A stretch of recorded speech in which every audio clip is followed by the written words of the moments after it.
This is the story of Pimpin Boogie Juicy Lips. Boogie used to stand in front of McDonald's with his big juicy lips, imagining himself being a pimp, right under the sign that said, "Do not stand here." Boogie had imagination, and he figured if he imagined enough, he can have hoes, and he could take his hoes, even to the Park Forest Village Hall, even downtown to Chinatown. He imagined having his hoes on the platform of the 95th Station L.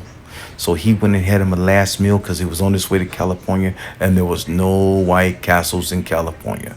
There was a convention going on every 3 years. That's right, every 3 years, pimps from all over the world would come to California for the pimping convention. So Boogie Juicy Lips listened. He educated himself. He surrounded himself with wisdom. He surrounded himself with the smell of pimps. He surrounded himself with the drinks that pimps drinked. He surrounded himself with the smokes that pimps smoked. He surrounded himself with the clothes that pimps wore. He was pimp educated. He was actually pimp mastered. He figured his idea was gonna be, and the only way it was gonna be is for him to make it happen. No one was gonna do it for him, but the pimps all brought him in and they gave him knowledge. And they told him, you go back to Chicago and you stack your money short and fat. That short and fat idea rung a bell in his head. He liked it. Short and fat. I like the way that sounds. And what did he do? He changed the way he looked. He changed the way he thought. He changed the way he dressed. He changed the way he smelled. Yes, Pimpin' Boogie Juicy Lips was ready.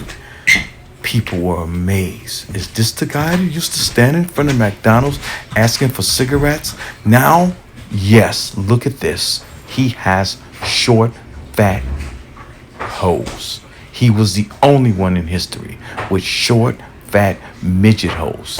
His money was short and fat, and his hoes was short and fat.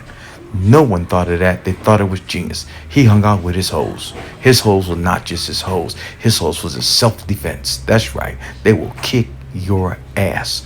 They were beautiful and they were tough. Everyone was afraid of midgets. Where would they hit you? In your nuts.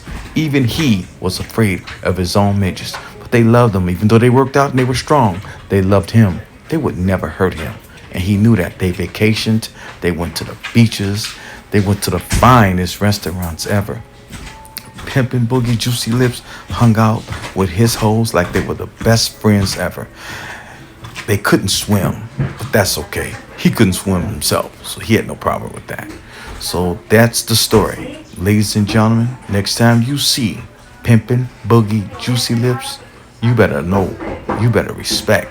He came up with the greatest idea. The man who stood on the McDonald wall pimped them all.